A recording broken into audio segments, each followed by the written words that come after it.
Right on time. Thank you, everybody, for coming. Appreciate it. We have one participant, Mike Powers, is participating. Hello. Hello. Loudly. Yeah. Yes. We can hear you. That's good. So we need to do the remote participation motion. Somebody would like to read that other than the board president? Do that. And I move that Mike Powers request to attend today's meeting of the JMRL board remotely due to the distance between their principal residence and the meeting location be approved. All those in favor? Aye. Carries, thank you. All right, on to disposition of the minutes of the previous meeting, and I think Mike has a comment. I did just have one change to suggest. There's a section where talking about the library name working group, and it says Director David Plunkett also presented a framework for the future. And I wanted to just clarify that that was part of the actual library name working group final report. So my suggested wording would be something like, this final report included a comprehensive summary of feedback received from the public and staff, as well as a recommendation for a potential, and then continue with the existing wording. Any discussion about that? Anybody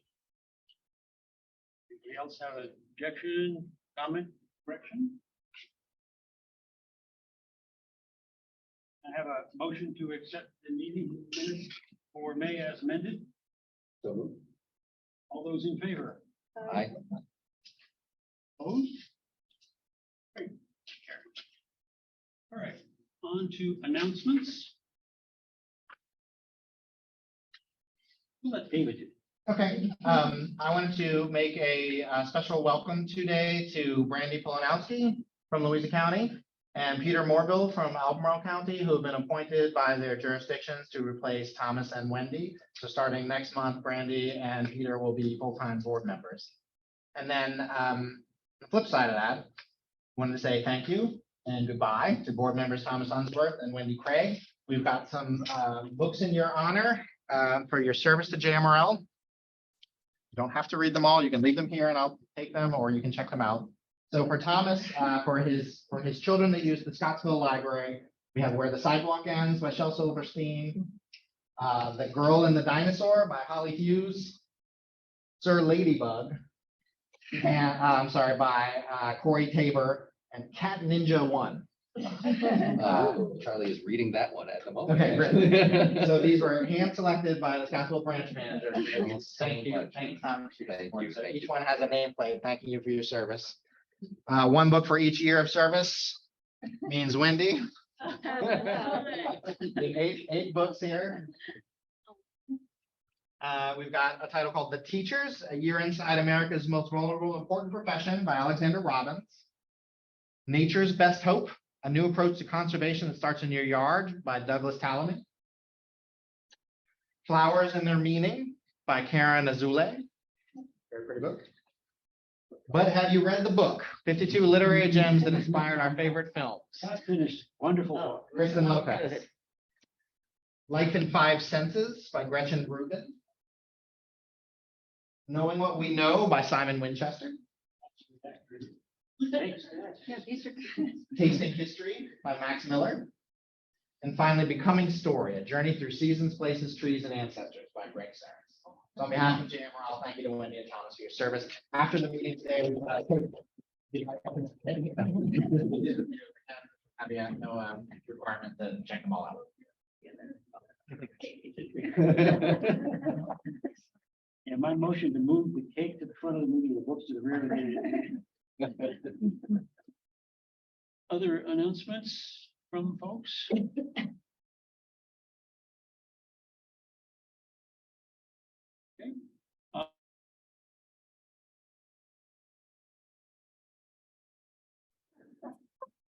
Okay.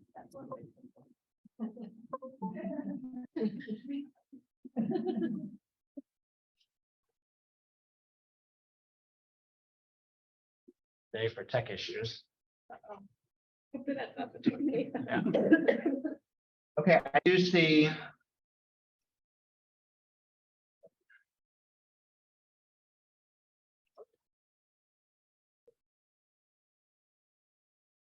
I refuse to have this meeting if it's just going to be my. I do see at least one member of the public attending virtually, so if you would like to make a comment now, you can use the raise hand function.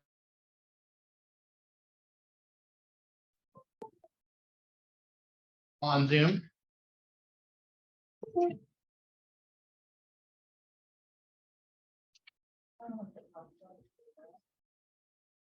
Hey, ready for public comment? I am. All right, go ahead, Ms. Ailing, you can start talk now. It looks like you're muted.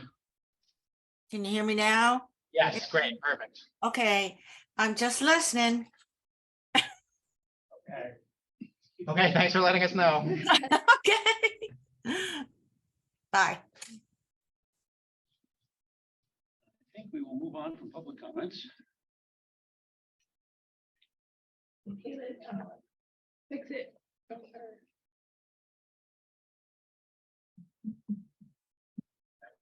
Fine, it's just the video feed we lost. Let's try this. There we go. Tech support. So first item on the agenda is our trustee continuing education, and Captain Fay from JMRL Reference and Adult Services has a presentation for us on the regional reference liaison program. Thank you all for taking the time letting me come to speak. And I am the reference and adult services manager at Central and for the regional adult sources. And I just want to take a little minute to put a context on this and thank my reference staff. They had to completely pivot how they provided library services in the pandemic and we came back from the pandemic.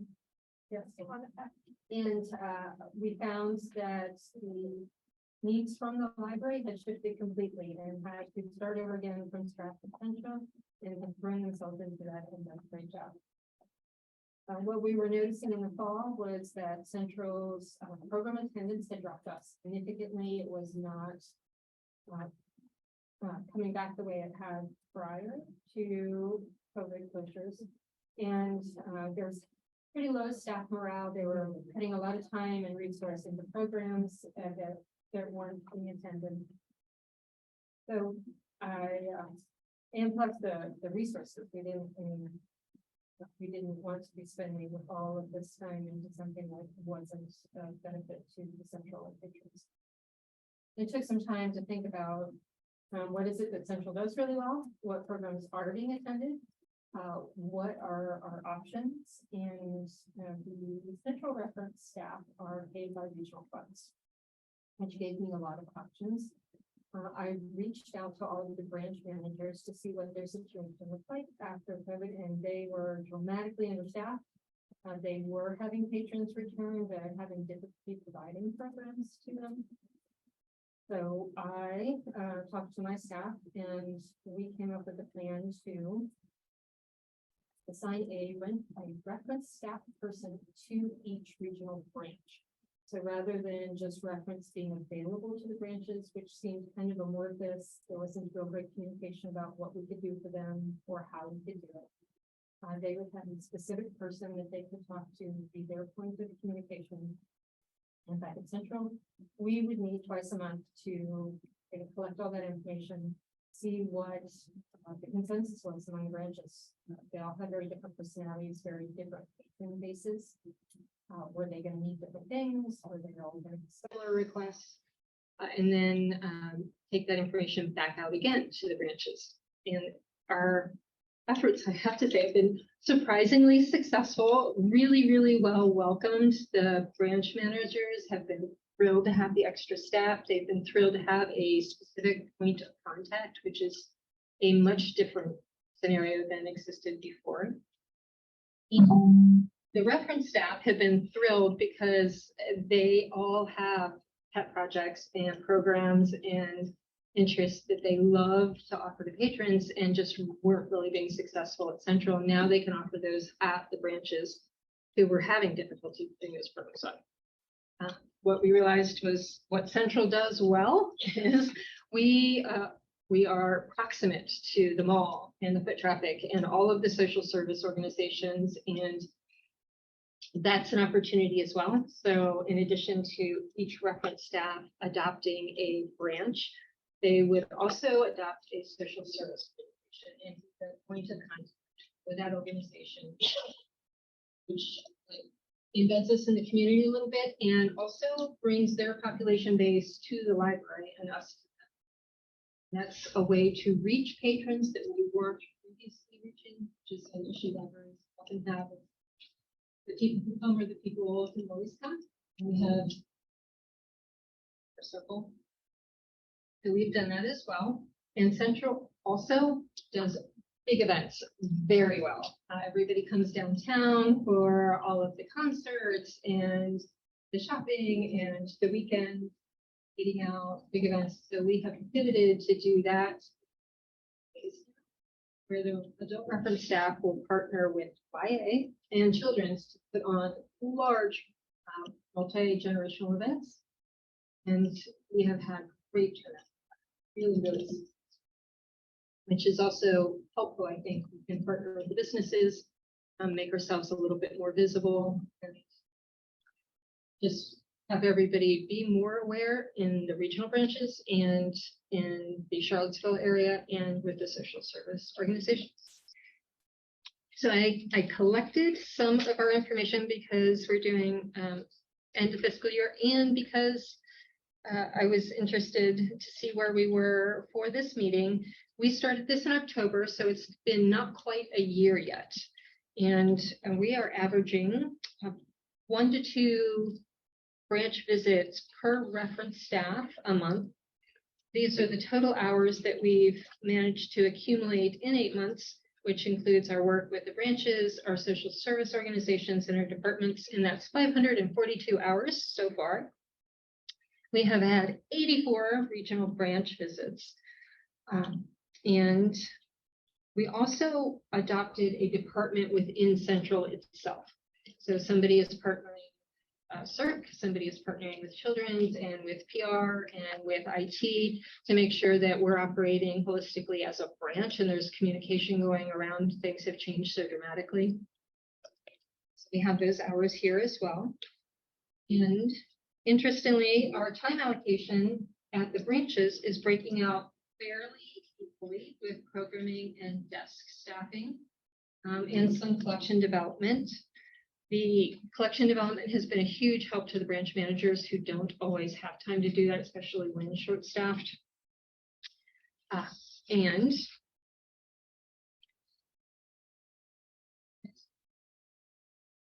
there was one point I wanted to make about that. Oh, so how it works is the reference staff are responsible for contacting their branch manager weekly and checking in to see, do you need staffing help? Do you need programming help? What can you do to be of service? They're responsible to be at the branch on site once a month at the discretion of the manager. They can be put on desks, they can run a program, they can offer staff training, they can do whatever it is the branch manager needs. I check in with the managers once a month to see how we're doing, to make sure that this is actually a useful initiative as opposed to just another thing that they have to manage. And so far it's been going really, really well. And what we noticed is all of the branches asked for the exact same things. So it's your print resources, collection development help, staffing, training and programs. So that was helpful because we can at Central like just focus on that and then dispatch that to all of the branches. Makes it much more efficient than each branch trying to create it individually. All right, so they have been amazing. Every time I come up with an idea, they are immediately on it, writing the grants, traveling around the regional system. They are super enthusiastic and amazing team, and I'm thrilled to have them as my team and that we can benefit from them. Just they're really, really dedicated to the library. Does anyone have any questions? Yes. I have a comment. One, Okay. sounds fantastic. And it really will, I think, help tie some of what I call outside areas into a cohesive JMRL experience. But could you give me an example of the? Sure. So some of the things that we're doing for summer is we're hosting big swaps, like a puzzle swap and a book swap, crafting swap to get everybody in. We're doing a mini golf and we're doing like a murder mystery. So big, huge sorts of events where everybody can spend a couple hours, sometimes even after hours when the library's closed. Yeah, and then we also have like our How To Festival and our summer kickoff. So we will get up in hundreds of people for events. Are they held in the big? There and or outside. Oh, okay. Sometimes it will be both. Yeah. So, with all the people all traveling around to meet up with my librarian, I did one regularly, that you've at least left one staff member, because I remember there used to sometimes be 3 staff members at that desk, but it's like maybe we just leave 1 at this point. But sort of So we have, so there's 2 staff members on desk in Central every day. And then I schedule so that everybody has 1 day off desk completely. So they can use that day for programming or to travel to their branch, just to catch up on everything. yeah, I mean, I will, as I said, just me like looking as I go downstairs, but I just was, making sure that with all these added stuff that you're doing, still have somebody that can take a break or, Yes. that they're not overwhelmed or. Yeah. That's part of what we check in also on the back end is Yeah. how is it working for our staff? Is it sustainable? Do we need to shift this? Can we make this work long term? What accommodations can we make so that everybody's stress-free as possible? They're enthusiastic, so they really want to go to the branches, and having 1 day off a week does help. Just for some budgetary context, prior to 2010, the regional reference services were a shared administrative service that all 5 jurisdictions paid for, like they do for administrative costs and technical services now. Yeah. So it was by their share of circulation.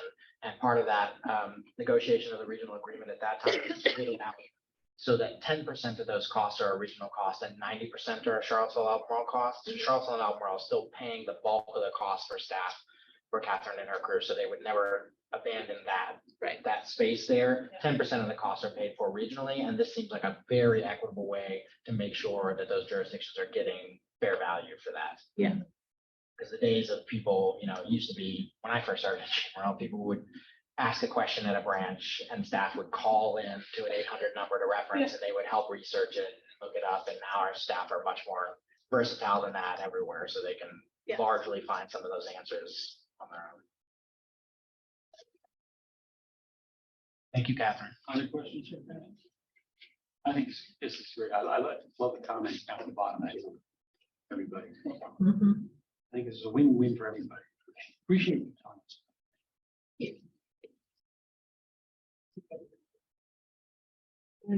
I am going to scoot back to the desk.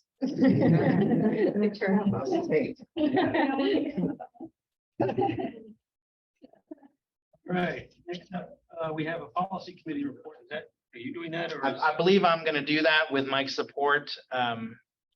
Yeah, I think it's more effective if David does that today. Thank you.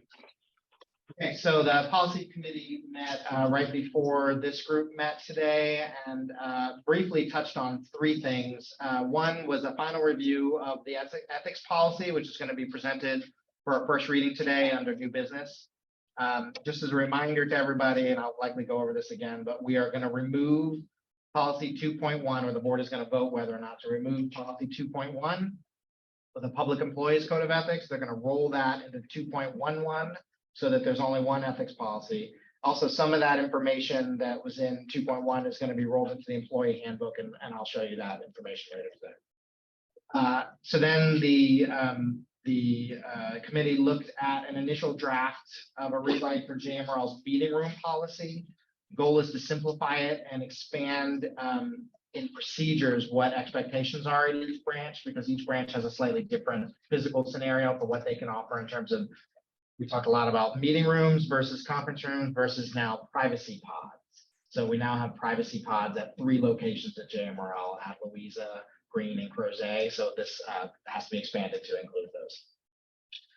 And then we very briefly took a first look at the signage policy, which is up for a 10-year review, and Mike left some direction to for the committee to work on that offline and get back together in August to have a draft that we can start working on. So of those 3 things, the first reading for 2.11 will be today, and then the meeting room policy hopefully would be up for a first reading in August.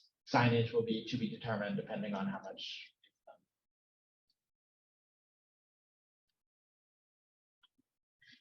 Okay. Any other comments or questions? Mike, did you want to add anything to that? I think that covers it. Thank you. If not, we will move into the first reading of policies 2.11. Okay, and I will share those with you because even though they're both in your handouts, 2.1 is simply a strike through of everything that's there. So this will be the first reading of reading nothing, effectively. Lovely, yeah. Again, 2.1 was based on information from a now defunct City of Charlottesville personnel handbook.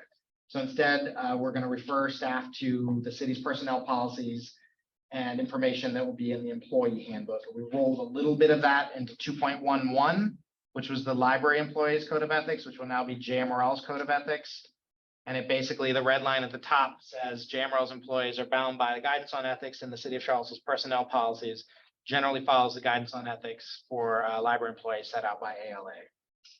Okay, so first reading of this, looking for a vote next month. Basically, the policy committee spent some time talking about, what we need for the organization, where it needs to be for staff to find it, how it interacts with the city, and how it interacts with ALA. Questions on a first reading?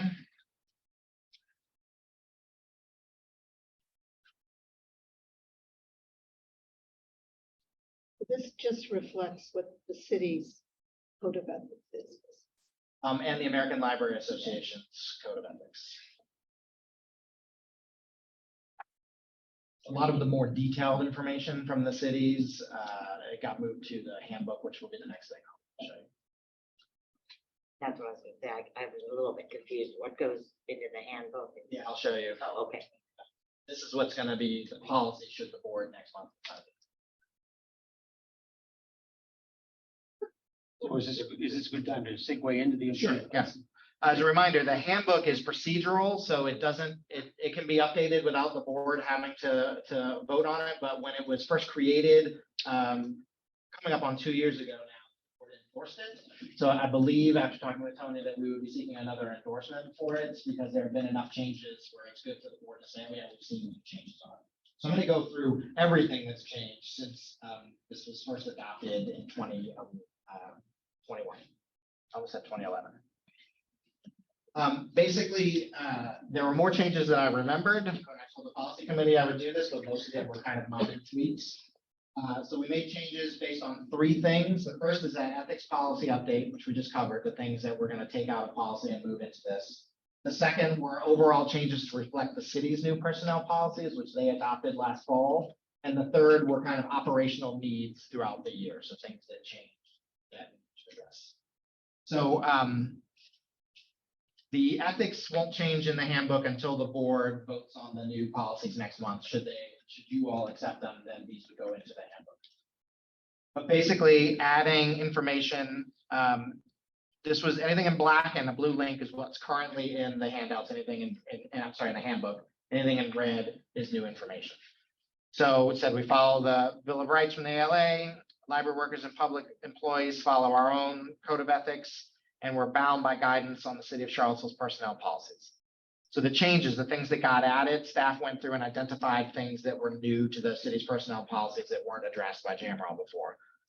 City lays out detailed guidance and includes the tenants and employees should build trust through honesty and transparency, seek no personal gain, treat everyone fairly, and build a community through good stewardship. So in order to meet those, staff should refrain from conduct that reflects poorly on JMRL, either at work or in non-library matters. Shall refrain from representing JMRL in a way that brings discredit to the library, conduct themselves in an unlawful, acrimonious, or disrespectful or unprofessional manner. Such conduct will be deemed conduct unbecoming. Employees shall avoid any conduct that might undermine the public's trust by making objective, fair, and impartial decisions. City also has a handout on proper use of official positions that JMRL will be held to. So it's things like trying to get some sort of service for providing a public service. The closest that ever comes at the library is at Christmas time, somebody will want to bring cookies or whatnot. And we always tell members of the public, like, we can accept goods to share with the staff here, but we could not accept somebody coming in and saying like, oh, I'd like to give you $50 for the job that you did here. Public job. There's some information about what to do should you see a breach in there. What if you see a violation? How do you go about reporting it? So basically, it can come to me unless the breach is from myself, then it should go to the board president. And then a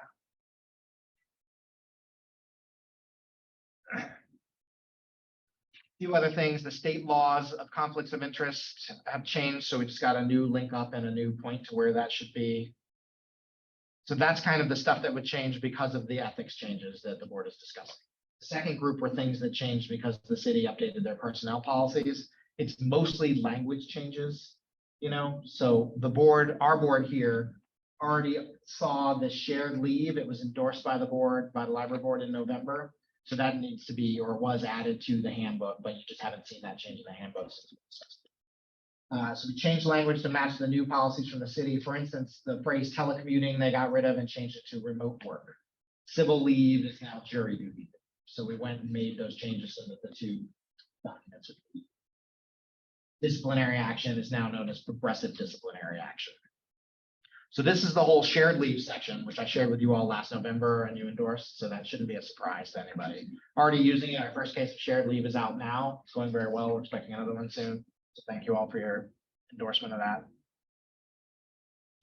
Telework got changed to the remote work policy.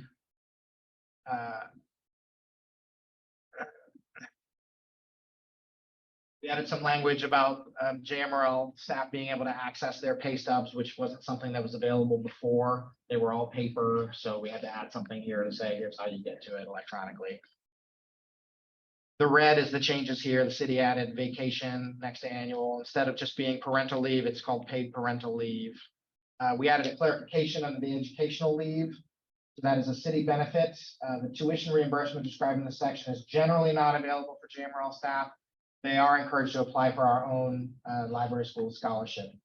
So this is just clarification for our staff, some of whom had applied for this benefit and been told that it wasn't the top priority of the city to give that to library staff, but should funding permit, then they would be. The leave carryover that is detailed in the city's personnel manual is not the same as the leave carryover that JMRL's board sets our own leave schedules, basically. So that got adopted. Changed. There was also the change that I mentioned to you all about the defined contribution retirement plan, where now after 5 years of service, the amount that JMRL contributes increases to a 9% contribution. After 10 years of service, that increases to 10%. That kind of happened, the city adopted that for their own staff since they're our fiscal agent. We adopted it as well, but here it's written down for staff to see. Okay, and the third section was to clarify operations. So these are changes that I or staff had to make that I'm making you all aware of and staff will be aware of in the handbook. First one's about emergency closings. The prior phrasing was if the library opens during an emergency and you, meaning staff, choose to stay home, then you will have to submit vacation or personal time for the entirety of your scheduled shift, even if the library is open for a portion of it. So there was a lot of discussion about this when the employee handbook group first looked at this issue, and staff felt pretty strongly that it was a punitive effort that wasn't really working in order to try to get staffing in when we have bad weather. This is almost always snow. discussed it, talked about it with managers, talked about it with staff, realized that, yeah, it's not helping to bring people in. It's only kind of punishing people that can't make it in because they might live. We've got many staff that live in places where it's not easy to get into the library when there's bad weather out. So the change that was made was basically to say, if the library is open during an emergency and you can't make it, then your time is just for the portion of your shift in which staff had to be in the building. Okay, so if the library closes during your scheduled shift, you don't have to use the whole day just when you were there. The exception is for substitutes who are paid hourly for when they come in. They're not salaried employees. So for example, if you're scheduled to work from 9 to 5 and you can't come in due to the conditions, JMRL closes early at 3, then the leave you would have to take would be 9 to 3 instead of previously it was 9 to 5. Does that sound good? We also struck a requirement that staff could not use leave on their last day with the organization, whether for retirement or because they were moving on to another opportunity. There used to be a requirement saying they had to physically be at work that day, which caused problems sometimes when people had leave that they needed to use before the end of their time and they were moving or something else. So we just made that tweak. Say that you don't necessarily have to be at work. You can use leave for the last day that you're in the employment of the library. But you won't get a cake. Unless we schedule the cake well in advance. Clarification that comes up every year when we are talking about cost of living increases and raises, basically put into the handbook what is longstanding practice about how long you had to have been with the organization before you're eligible for that. So for instance, July 1 is this week, eligible staff will be getting cost of living adjustments of 2%. But if you start work on Thursday, you're not going to get that adjustment once they cut off. The cutoff is halfway through your probationary period, which is 3 months. So you had to have started before the end of May in a given fiscal year in order to be eligible for a raise. Yeah. That's been longstanding practice, but never documented, so it got added. I think that's it, actually. Those are all the changes that most of those are already in there, with the exception of the ethics stuff, which will wait for the board to adopt a new ethics policy. Once that's done, then it will follow. Questions, comments, suggestions?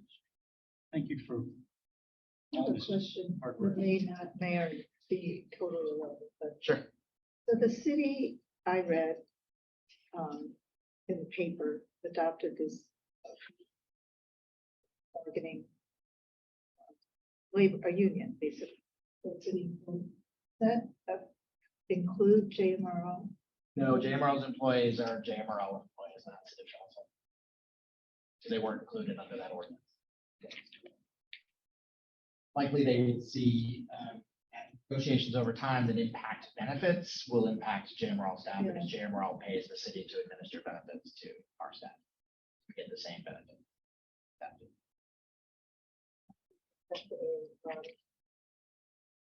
Wonderful summary of all the changes. Thank you. It was more than I was remembering. There was a lot of red. A lot of red. I think it would be, you all don't need to, but an endorsement to say like, hey, we're aware of this so that staff knows that. To endorse the changes as presented. All those in favor? Aye. So we endorse the changes. Keep them coming. Okay, well, I think when the working group talked about this, we talked about a once a year. Here's everything that changed during the year so that the board is aware of them. But we're a little behind schedule. This is the first one. All right, speaking of being behind or ahead of schedule, we're way ahead. So as we've often discussed, there is no more budget now. Once we vote on a budget, we start on the next one. Started on this one. There she is, just in time. We started work on this one, as I recall, in August. Pleased to report that all of our jurisdictions have agreed to our proposed budget. Is that correct there, David? That's correct, yes. So what remains to be done this last meeting of the fiscal year is for the Board of Trustees to approve the budget as presented, and we presented it. I could have a motion to adopt JMRL's fiscal year 24 budget. All those in favor? You've asked for discussion comments. We had discussed it today. Yeah. By June, I think we've discussed it. All right, any opposed? Good. On to fiscal year 25 budget. Yes, we've already started. Yeah, we'll give you a month off and we'll talk about that. Next up is a vote on our board's fiscal year 24 slate of officers. The nominating committee had proposed that I remain as president and that Alita remain as vice president. Any discussion about that? Anybody want to say, no, not them again? Thank you for your service. Yeah, that's the flip side of that one. If not, can I have a motion to accept the slate of officers for fiscal year 24 as proposed? The discussion about that motion? All those in favor of that motion? Aye. Any opposed? Okay, well, Lita, I guess we're in for it. Can I point out that, that you are gonna need, the board is gonna need 2 new committee chairs next fiscal year, as Thomas will be stepping down as chair of the technology committee as he leaves JMRL's board, and Wendy will be stepping down as chair of the budget and finance committee. So, just something that maybe Tony and I can put our heads together and talk about in the Right. next month. Right. Stick it on that agenda for next month. Try and figure out who can serve where. Line forms to the right for volunteers. Okay, the library director's report. Okay, I've got a few things to report. First of all, I'm very pleased to report that as of Friday afternoon, we've had over 2,500 attendees at summer reading kickoffs for the JMRL this summer. So that included 700 people at a kickoff event here at the Northside Library. 2,748 signups for the summer reading program through Friday afternoon. So that's about 400 more than at this point last year. So the kickoffs and summer reading have been going gangbusters so far. Every branch has reported being incredibly busy. Central Library had a great kickoff downtown. I know the Green County Library had 400 attendees and ice cream. The Louisa County Library had a horse. Which no ice cream. Best one they had. Did I think summer reading kickoff they've ever had. So thank you all. I know Tony, I think you went to Crozet's summer reading kickoff. Yeah, great time. Appreciate that. So it's been a lot of fun. It's just really nice to see everyone in the community coming out to sign up for summer reading again. I think Okay. the ice cream was better than the horse.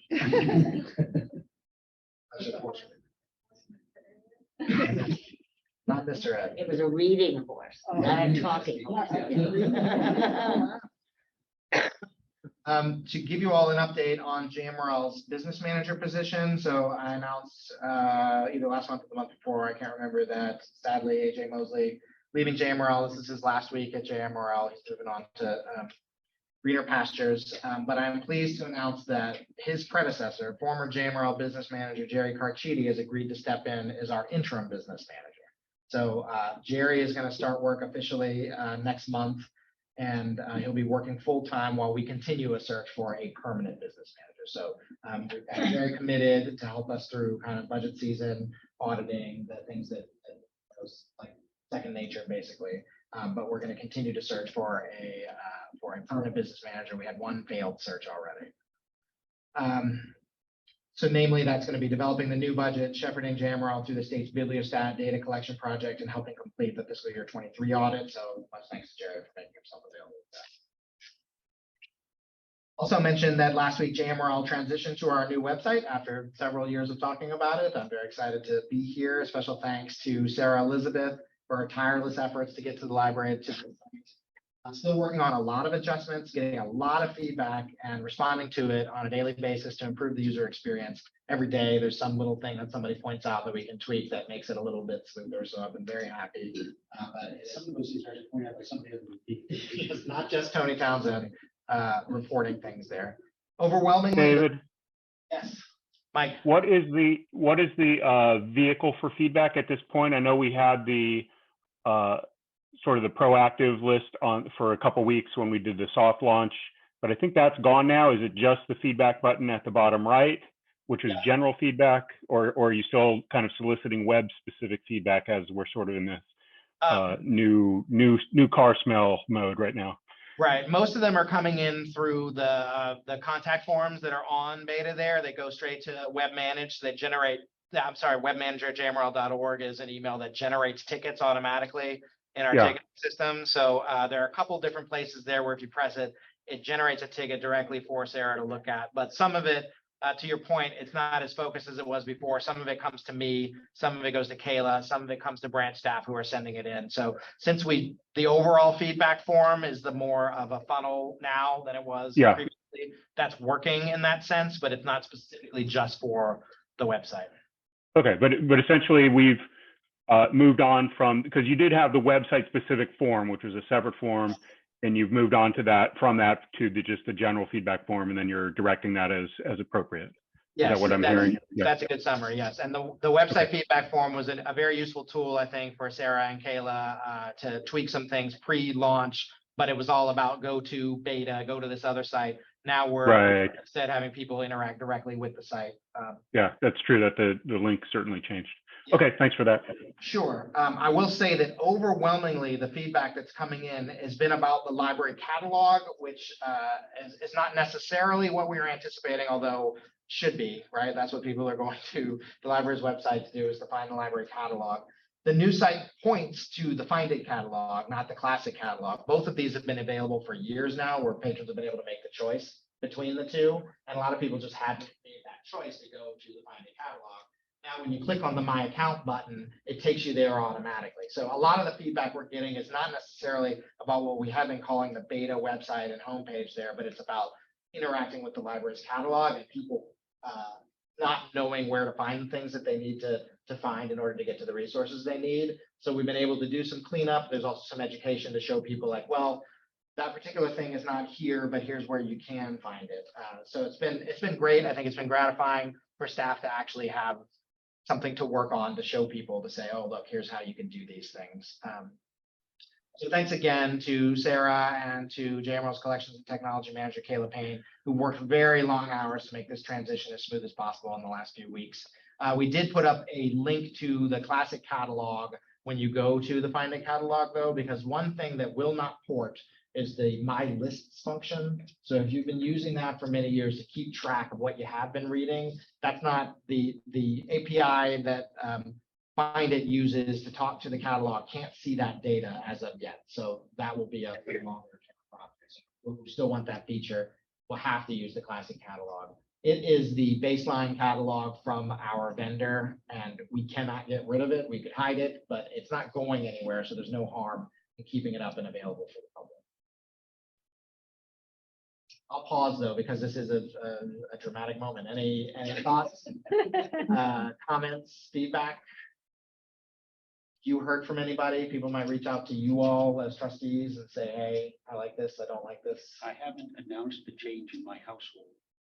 Let me know how that I have goes. a book club meeting tomorrow, so I will hear about it. Okay, all right. So that's great. We'll let you know.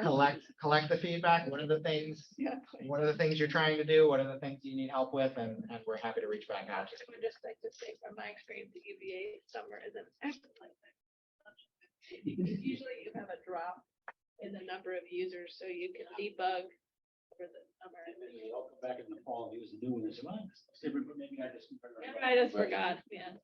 And Sarah points out that Find It does have its own list features. It's got much more robust and better ways to use the list there. It just doesn't have the data from the old one about what you have read for the last 10 years. Okay, Tony had mentioned full funding for JMRL from all 5 participating jurisdictions, which is great. And along with that, that means new bookmobile service in Nelson and Louisa counties in fiscal year 24.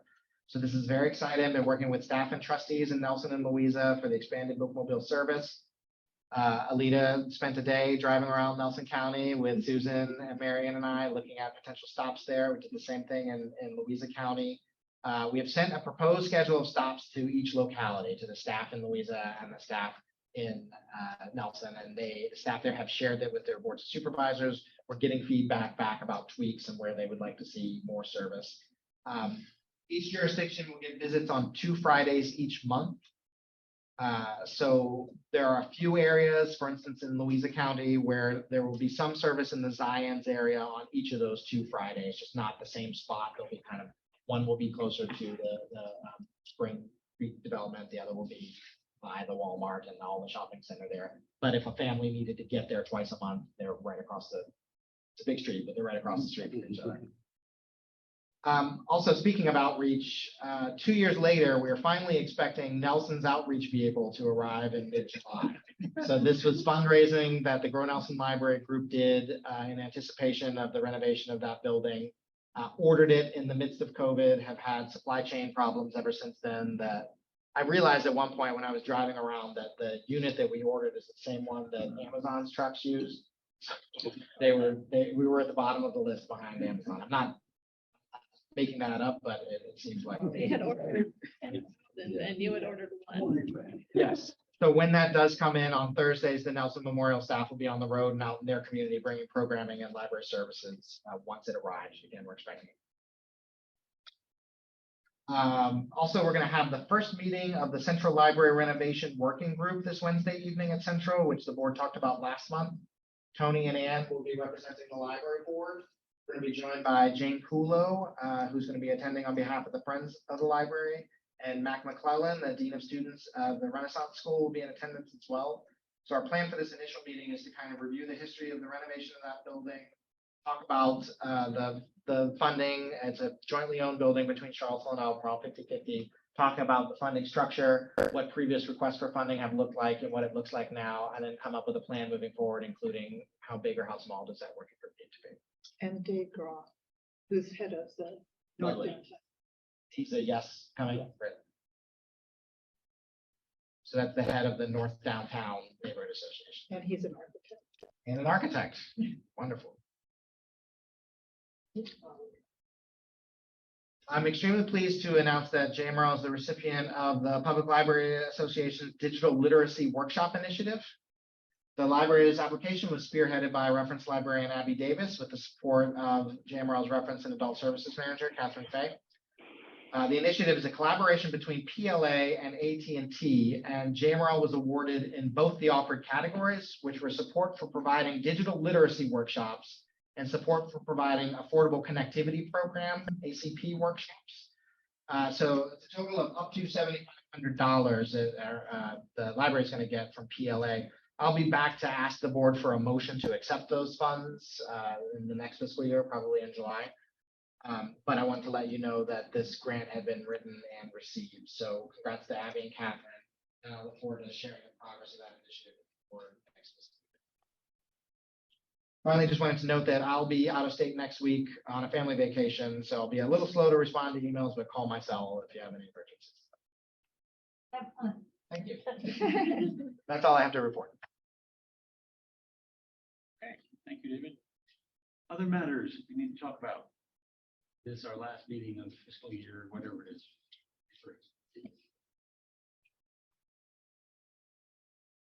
So how do we know what committees?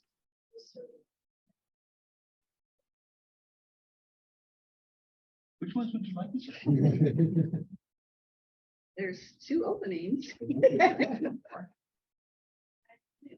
us all in and take it up.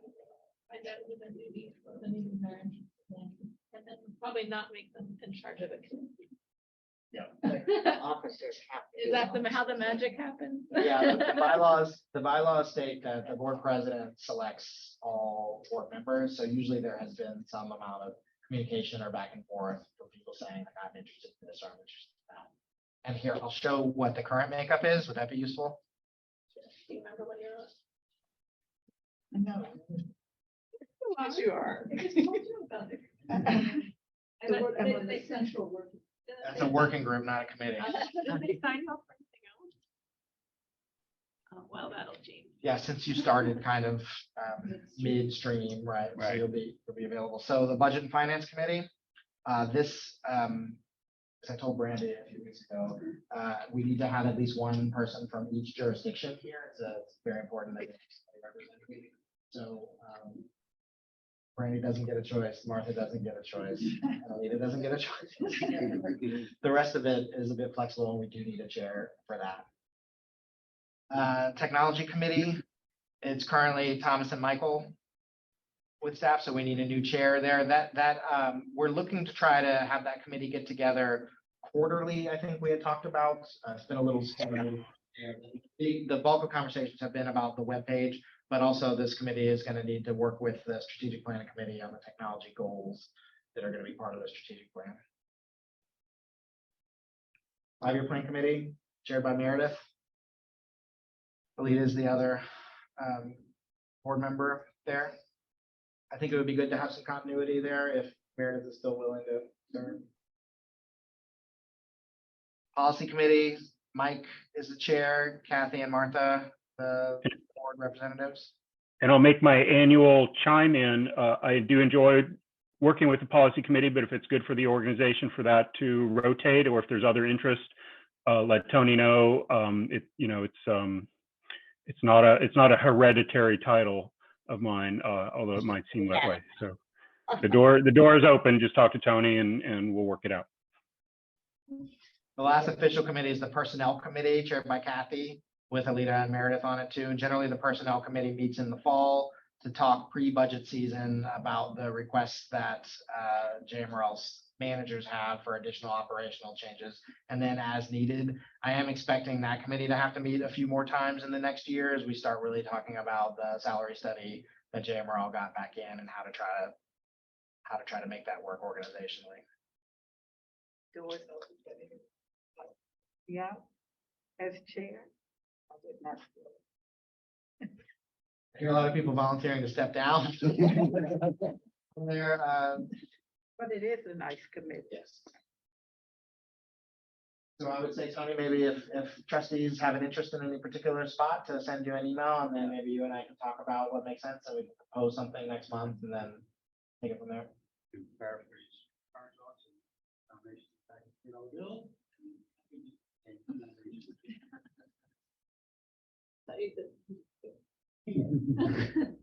Isn't Bar that is much okay? lower. Isn't that okay as long as you share the cake? Having served on, I would say, pretty much every committee. There, yeah, I mean, they all do. And, without any of these one committees, we wouldn't be able to have these nice, efficient board meetings. So, if there is one that you have a really, happy to work with each one. I'll say on that note, Brandy and Peters will do an email turnover tomorrow, basically. So the accounts that belong to Wendy and Thomas will be turned over. I'll send them information about how to access it. So if you're trying to contact Thomas or Wendy after tomorrow, it should be on using some other form. Call them or personal email. And when you send to trustee L, it'll go to Brandy. So they'll be on all the committee, when you send something to trustees@jmrl.org starting tomorrow, that's going to be directed to the new trustees.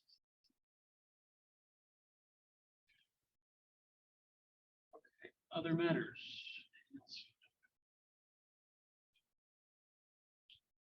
Future agenda items for our July meeting. We'll try and have the committee nominations on there. Should be a second reading of the 2.11. Second reading of the policy. Likely, I'll ask for a motion to accept that grant from PLA. Do a report on the Central Library working. Thank you. It's probably risk of having David and I have to fill, so. But I'm hoping we'll have a trustee continuing education Yes, we're planning on a trustee continuing education. and public comment period. Okay. Anything else? We're going to schedule book reports from the retired. Now that they have all this free time. So, if I may, Yes, David. there is a Short reports too. there's a cake for Thomas and Wendy when the meeting is adjourned, to thank them for their service there. And then also we are expecting Eze back at around 4. So for our new trustees and for anyone who missed getting a headshot from the new website last month, if you're available, then I saw the headshots. They look nice. it's pretty good. Yeah. All People right. have them point the other way. We always. I hear a motion to adjourn. In favor? Do that. All right, we will adjourn to the rear of the room, because the cake is ready. Thank you all.